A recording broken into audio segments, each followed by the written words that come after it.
బాలీవుడ్లో నిర్మాణ సంస్థలు అనగానే చాలా మంది ధర్మ production house, Yashraj films, Balaji tele films పేర్లే గుర్తుకు వస్తాయి. కానీ రీసెంట్లీ ప్రొడక్షన్ హౌస్ పేరు మారుమోగిపోతుంది. అదే మెడక్ ఫిలిమ్స్.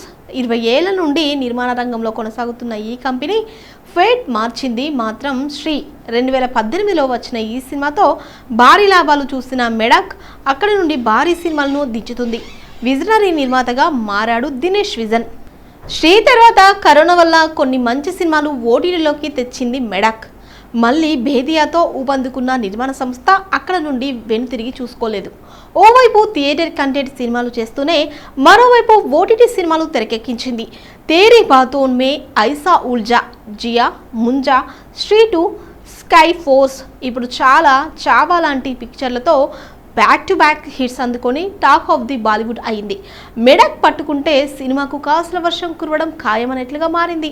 శ్రీతో హైయెస్ట్ గ్రాసర్ మూవీని చూసిన నిర్మాణ సంస్థ ఇప్పుడు విక్కీ కౌశల్ చావాతో 500 కోట్ల మార్కును మరోసారి టచ్ చేసింది. ఇలా ఏడాదిలోనే 2 భారీ హిట్లను చూసింది ప్రొడక్షన్ హౌస్.